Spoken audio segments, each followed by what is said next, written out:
আসসালামু আলাইকুম। আশা করি সবাই ভালো আছেন। আমি আসলে কথা বলতে এসেছি গুলতেকিন আহমেদের পোস্টটা যেটা উনি হুমায়ূন আহমেদকে নিয়ে করেছেন, সেটা নিয়ে আমার যে মতবাদ আছে বা আমার যে চিন্তাভাবনা, আমার কাকে রাইট মনে হয়েছে, কাকে রং মনে হয়েছে। তো কথা না বাড়িয়ে শুরু করি গুলতেকিনের পোস্ট। গুলতেকিন একটা পোস্ট করেছিলেন এরকম যে উনি নিউ ইয়র্ক থাকা অবস্থায় ওনাদের সংসার জীবনের প্রথম দিকের একটা ঘটনা। যখন ওনার মেয়ে নোভা অলরেডি পৃথিবীতে আছেন, কোনো একটা রাতে হুমায়ূন আহমেদ তার মন মেজাজ ভালো ছিল না, এর জন্য ডিসেম্বরের শীতের রাতে আমেরিকাতে তাকে ঘর থেকে বের করে দিয়েছিল এবং সারা তো দরজা বন্ধ করে রেখেছিল। তখন উনি ওনার এক ফ্রেন্ডের কাছে রাত্রেবেলা আশ্রয় চেয়েছিল, উনি তাকে ওইখানে রেখেছে এবং ফ্রেন্ড তাকে পরামর্শ দিয়েছিল যে তুমি সংসারটা কেন করছো। তখন ওনার মনে হয়েছে যে না, উনি ওনার স্বামী সন্তানকে ভালোবাসে, উনি চাইলেও সে সংসারটা ছেড়ে চলে আসতে পারবে না। তো রাতে উনি আবার সংসার ওনার পরিবারে ব্যাক করে। আর ওই পোস্টটা করার আগে উনি অবশ্যই কিন্তু বলে দিয়েছেন যে এই পোস্টটা হচ্ছে অল্প বয়সী তরুণ তরুণী এবং অভিভাবকদের জন্যে। কারণ ওনার লাইফে ঘটে যাওয়া ঘটনাগুলোর জন্য উনি বিশ্বাস করেন যে ওনার অভিভাবকটা অনেকাংশে দায়ী। আসলে উনি ওনার জায়গা থেকে যে পোস্টটা করেছে এটা কিন্তু একেবারে রং করেনি। আমাদের প্রথমে বুঝতে হবে উনি ব্যক্তি হুমায়ূন আহমেদকে না, একজন লেখক হুমায়ূন আহমেদকে নিয়ে উনি কথা বলেছেন। আর সরি, লেখক হুমায়ূন আহমেদ না, একজন ব্যক্তি হুমায়ূন আহমেদকে নিয়ে উনি কথা বলেছেন। আর লেখক হুমায়ূন আহমেদ আর ব্যক্তি হুমায়ূন আহমেদ কখনোই একরকম হবে না, দুইটা সম্পূর্ণই ভিন্ন জিনিস। লেখক হুমায়ূন আহমেদ হচ্ছে ওনার একটা কাল্পনিক জগৎ থেকে আমাদেরকে যেটা দেখান। আর উনি এটাও বলেছেন যে হুমায়ূন আহমেদের অনেক লেখাই ওনার আত্মজীবনীতে যেটা ছিল সেগুলো ছিল কাল্পনিক। ইভেন কি উনি গুলতেকিনকে নিয়েও লিখতে চেয়েছেন, কিন্তু গুলতেকিন ওনার হাত পা ধরে রিকোয়েস্ট করেছে যেন গুলতেকিন বিষয়ে কোনো কিছু উনি না লিখেন ওনার আত্মজীবনীতে। যাই হোক, যেরকমটা এই একটা পোস্ট উনি ওনার ব্যক্তিগত প্রোফাইলে করেছিলেন, তো প্রথম আলো তার অনুমতি নিয়ে সেই পোস্টটা পাবলিক করেছেন। এরপরই তো সারা দেশে তোলপাড় শুরু হয়ে গেল যে গুলতেকিন কেন হুমায়ূন আহমেদকে নিয়ে লিখছে। হুমায়ূন আহমেদের আগে একটা বিয়ে হয়েছে, গুলতেকিনের একটা বিয়ে অলরেডি হয়ে গেছে, হুমায়ূন আহমেদ অন্য জায়গায় বিয়ে করে নিয়েছেন, তারপর কেন সে এখানে এই হুমায়ূন আহমেদকে নিয়ে পোস্ট করছে। তা আসলে দেখেন, জিনিসটা হুমায়ূন আহমেদকে নিয়ে না, উনি এখন যেই একাকিত্বর মধ্যে আছে, ওনার মনে হয়তো আগের দিনের অনেক ঘটনা মনে হয়। আর উনি কিন্তু পোস্টটা করার আগে অবশ্যই লিখে নিয়েছেন যে এটা হচ্ছে বর্তমান যে তরুণী যারা আছেন এবং ছোট বাচ্চাদের অভিভাবক যারা আছেন, ছোট বাচ্চা না, কিশোর কিশোরী যারা আছেন, তাদের অভিভাবকদের সচেতনতার জন্যই উনি এই পোস্টটা করেছেন। তারা যেন লাইফে কোনো ডিসিশন নেওয়ার আগে ভালোভাবে চিন্তা ভাবনা করে তারপর ওনারা ডিসিশনটা নিতে পারেন। উনি কিন্তু আগেই বলে দিয়েছেন যে উনি একটা অ্যাওয়ারনেস হিসেবে এই পোস্টটা মানুষের সাথে, পাবলিকের সাথে শেয়ার করাটা প্রয়োজন মনে করেছেন।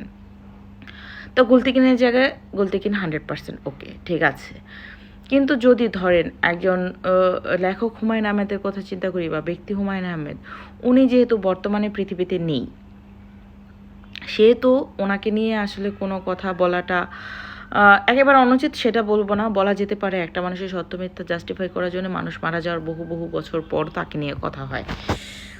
কিন্তু এই গুলতেকিনের বর্ণনার ঘটনাগুলোর সাক্ষী যেহেতু দ্বিতীয় আর কেউ নেই হুমায়ূন আহমেদ ছাড়া, সেহেতু এগুলাকে সত্যতা বা মিথ্যাতা যাচাই করার মতো বা বলার মতো কেউ নেই।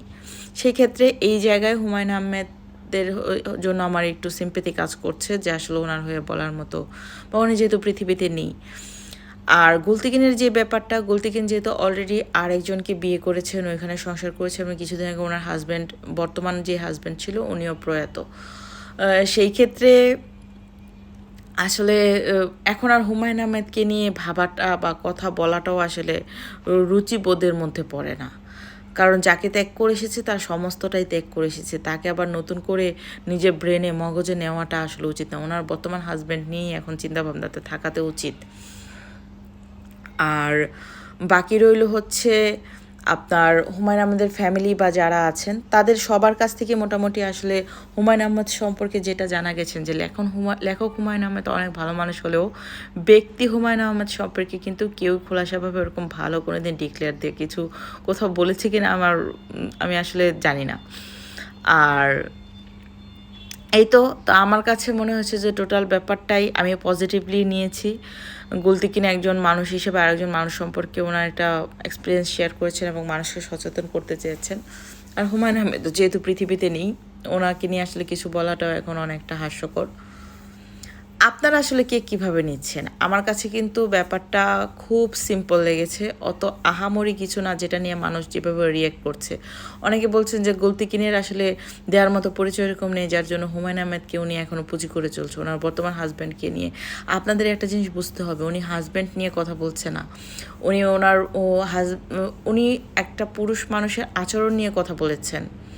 একটা পুরুষ মানুষের সেই আচরণ যেটা যারা উনি আঘাতপ্রাপ্ত হয়েছেন, এবং উনি এটাও বলেছেন যে আমি চাই না কোনো মেয়ে বা কোনো সন্তান এরকম কোনো পুরুষ দ্বারা আঘাতপ্রাপ্ত হোক, তারা তাদেরকে ওইভাবে গড়ে তুলুক যেন তারা আঘাতপ্রাপ্ত না হয়। এটা কিন্তু শেখার একটা জিনিস আছে।